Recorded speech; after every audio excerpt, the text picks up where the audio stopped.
వైఖరితో ఒక పక్క ప్రజలు చాలా ఇబ్బంది పడుతున్నారు. ఒక పక్క రోడ్లు లేక ఎక్కువగా 5 ఏళ్ళు హాస్పిటల్స్ చరిత్ర తీస్తే 5 ఏళ్లలో ఏ హాస్పిటల్కి డిమాండ్ ఎక్కువ ఉందంటే ఆర్థోపెడిక్ డాక్టర్లకి డిమాండ్ ఎక్కువ ఉందంట. ఏ హాస్పిటల్ చూసినా ఫుల్ ఉండేది ఏమంటే కాళ్ళు ఇరిగినా, యాక్సిడెంట్లు అయినా, గొంతులు పడ్డావు. మరి మీకు తెలుసు. ఆ ఉద్దేశంతోనే గ్రామీణ స్థాయి నుంచి అభివృద్ధి జరిగితేనే భారతదేశం స్వర్ణాంధ్రప్రదేశ్గా మారుతుందనే గొప్ప లక్ష్యంతో ఒక పక్క మన ఆశీర్వదిస్తూ మన రాష్ట్రాన్ని స్వర్ణాంధ్రప్రదేశ్గా చేయాలన్నదే మన పిఎం గారు, ఒక పక్క మన సీఎం గారు, డిప్యూటీ సీఎం గారు, మరి నారా లోకేష్ గారు ఇలాంటి మంచి పనులు జరుగుతున్నాయి. మరి ఇక్కడున్న పెద్దలందరికీ నేను అడుగుతున్నా, గత 5 సంవత్సరాల్లో ఎప్పుడైనా మీ ఊర్లో సీసీ రోడ్లు, డ్రైనేజీలు వేశారా? చెప్పండి. గోకులం షెడ్లు కట్టారా? అధికారులు ఇలా వచ్చారా? మంత్రులు ఇలా వచ్చారా?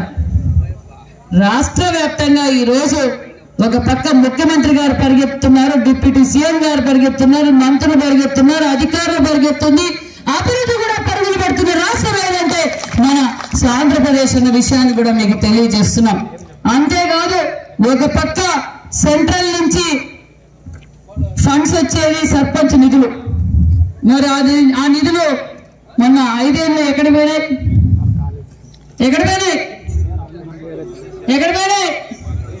చెప్పాలి మీరు. 5 ఏళ్ళు సర్పంచ్ నిధులు దోచుకున్న ప్రభుత్వం వైసీపీ ప్రభుత్వం. మరి ఒక పక్క ముఖ్యమంత్రి గారు, డిప్యూటీ సీఎం గారు సర్పంచ్ నిధులు సర్పంచ్లే వాడుకోవాలి, గ్రామీణ అభివృద్ధిగా జరగాలి, ఒక పక్క శానిటేషన్, డ్రింకింగ్ వాటర్, ఒక పక్క వీధి లైట్ల కోసం ఈ రోజు మళ్ళీ సర్పంచ్ నిధులు కేటాయించిన ప్రభుత్వం మన ఎన్డీఏ ప్రభుత్వం అని కూడా ఈ సభాముఖంగా మీకు తెలియజేస్తున్నాం. మరి అభివృద్ధి ధ్యేయంగా మనం పనిచేస్తున్నాం. ఏ మాట అయితే ఆ మాట నిలబెట్టుకున్న ముఖ్యమంత్రి మాన్యశ్రీ ముఖ్యమంత్రి చంద్రబాబు నాయుడు గారు అన్న విషయాన్ని కూడా మీకు తెలియజేస్తున్నాం. ఎందుకంటే గత ప్రభుత్వం చెప్పింది మెగా జాబ్ క్యాలెండర్ అన్నారు. ఏ రోజైనా జాబ్ క్యాలెండర్ నోటిఫికేషన్ పడిందా? యువకులు ఇక్కడ చాలా మంది ఉన్నారు. 5 సంవత్సరాలుగా జాబ్ క్యాలెండర్ లేదు. ఒక్క వారానికి సిపిఎస్ రద్దు అన్నారు. సంపూర్ణ మద్యపాన నిషేధం అన్నారు. నేను కరెంటు బిల్లులు పెంచను, నిత్యావసర సరుకులు పెంచను, అభివృద్ధి ధ్యేయంగా పనిచేస్తాను, అనేక పరిశ్రమలు తీసుకొస్తానని చెప్పి ఓటు వేయించుకొని కుర్చీలో కూర్చున్నాక బడిగిన వర్గాల ద్రోహి గత ప్రభుత్వం అన్న విషయాన్ని కూడా మీకు తెలియజేస్తున్నాం.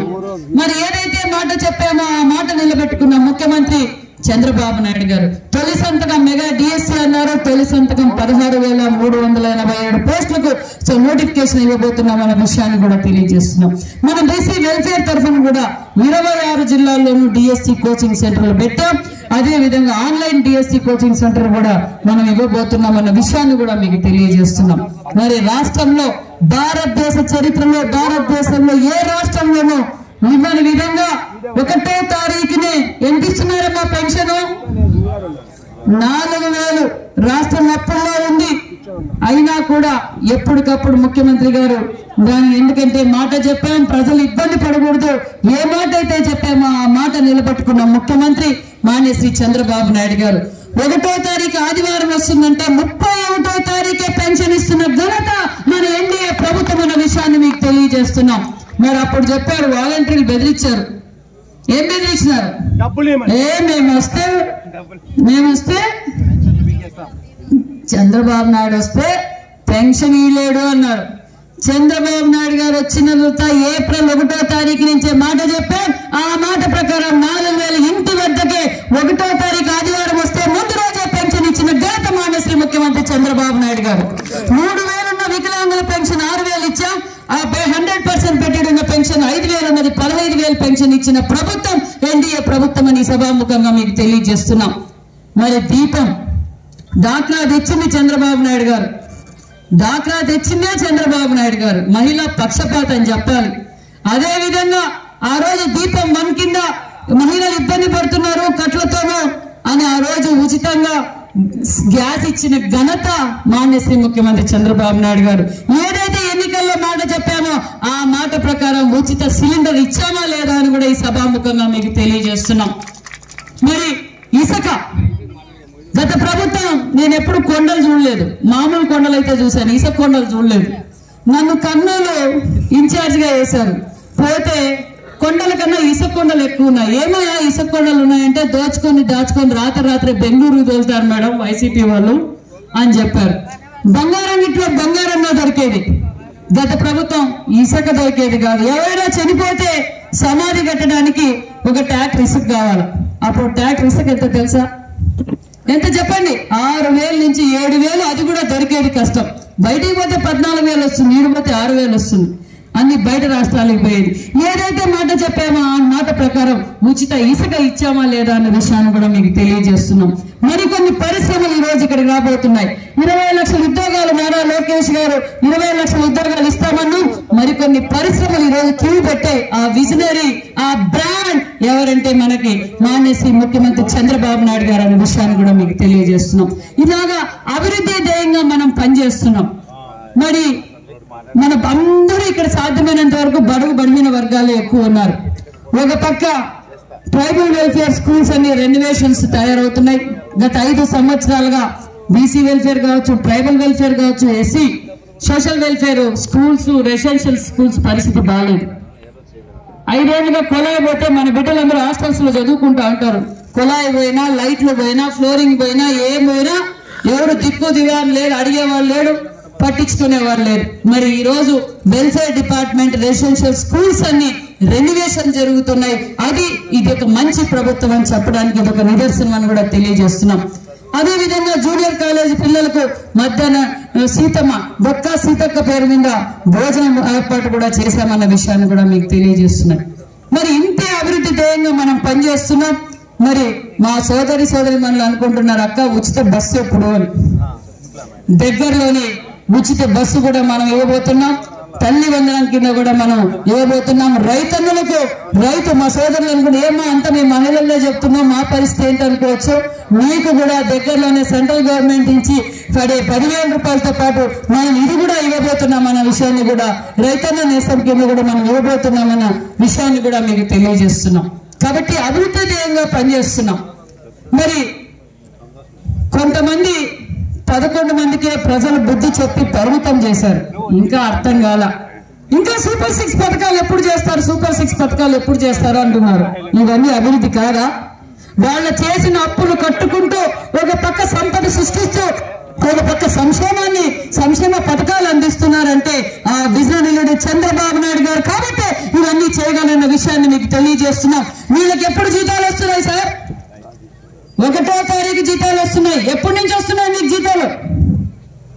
ఈ గవర్నమెంట్ వచ్చినాక జీతాలు వస్తున్నాయి. అంతకు ముందు జీతాలు 15 రోజులు బట్టే, నెలాఖరు బట్టే ఇంట్లో పెళ్ళాం బిడ్డలు మీరేం డ్యూటీలు ఇవ్వద్దండి, బ్యాంకులలో వచ్చి మా ఇండ్ల కడుగుతుంటున్నారని కూడా ఉద్యోగస్తులు అందరూ బాధపడ్డారు. కాబట్టి మనమంతా అభివృద్ధి ధ్యేయంగా మనం పనిచేస్తున్నాం. కొంతమంది అప్పుడప్పుడు చుట్టపు చూపులాగా వస్తూ ఉంటారు. ఒక పక్కేమో జగన్మోహన్ రెడ్డి గారు ఎక్కలేని ప్రేమ ఈ 6 నెలల్లోనే వచ్చింది జగన్మోహన్ రెడ్డి గారికి. ఎందుకంటే ఆయన అధికారంలో ఉన్నప్పుడు 151 అని చెప్పి 151 ఎమ్మెల్యేలు ఎంపీలు ఆయన బాగుపడ్డారే తప్ప గాల్లో తిరిగారు, ప్రజల్లో తిరగలేదు ఆయన. ఇప్పుడు ఎక్కడ లేని అభిమానం ప్రజల మీదకి వచ్చి నిన్న జరగని సంఘటన జరిగింది తిరుపతిలో. జరగకూడని సంఘటన జరిగింది. చనిపోయిన కుటుంబాలకు పోయి అమ్మ జరిగింది పరామర్శించాలి పోయి జై జగన్ ఏంటాడు జై జగన్ ముసి నవ్వుతూ చనిపోయిన వాళ్ళని ఓదార్చాల్సింది పోయి నువ్వు మాజీ ముఖ్యమంత్రిగా సూచనలు సలహాలు మాకు ఇవ్వు. అంతేగాని ముఖ్యమంత్రి విజయం చేయాలి, ఐరన్ లెగ్ కాదు ముఖ్యమంత్రి. ఈ రాష్ట్రాన్ని స్వర్ణ ఆంధ్రప్రదేశ్ గా మార్చే ముఖ్యమంత్రి చంద్రబాబు నాయుడు గారు అనే విషయాన్ని మీకు తెలియజేస్తున్నాం. ఒక మాజీ మంత్రి గారు చెప్తున్నారు ఐరన్ లెగ్ చంద్రబాబు నాయుడు గారు. ఐరన్ లెగ్లు తోసేసి ఎవరి రాష్ట్రాన్ని భ్రష్టు పట్టించారో, ఎవరి రాష్ట్రాన్ని సర్వనాశనం చేశారో, ఎవరి రాష్ట్రానికి ఐరన్ లెగ్ ప్రజలందరూ తెలుసుకొని ఈ రోజు 11 సీట్లకు పరిమితం చేశారన్న విషయాన్ని మీకు తెలియజేస్తున్నాం. ఈ రాష్ట్రాన్ని స్వర్ణాంధ్రప్రదేశ్ గా మారాలన్నది మాన్యశ్రీ ముఖ్యమంత్రి చంద్రబాబు నాయుడు గారి లక్ష్యం. ఒక పక్క అమరావతి పనులు మొదలైనాయి, ఒక పక్క పోలవరం పనులు మొదలైనాయి. అభివృద్ధి పరుగులు పెడుతుందన్న విషయాన్ని వాళ్ళు గ్రహించి జీర్ణించుకోలేక గత వైసీపీ పార్టీ ఉనికి చాటుకునే కోసం ఈ సభ రాజకీయాలు చేస్తుందన్న విషయం యావత్ రాష్ట్ర ప్రజలందరికీ తెలుసని కూడా ఈ సభాముఖంగా మీకు తెలియజేస్తూ మనం అభివృద్ధి ధ్యేయంగా పనిచేస్తున్నాం. ఖచ్చితంగా మీ భావితరాల భవిష్యత్ బాగుండాలని ఉన్నదే ముఖ్యమంత్రి గారి లక్ష్యం. అదేవిధంగా ఇక్కడున్న యువతకు మా మహిళలకు కూడా నేను తెలియజేసేది ఒకటే, ప్రతి ఇంటి నుంచి మానసి ముఖ్యమంత్రి గారు ఎంటర్ప్రైనర్ ని తయారు చేయాలన్నది ముఖ్యమంత్రి గారి లక్ష్యం. కాబట్టి మీకు బీసీ వెల్ఫేర్ తరఫున కూడా ముఖ్యంగా ఆకాశంలో సగం మంది దేవతలు ఉంటారు, మహిళా దేవతలు.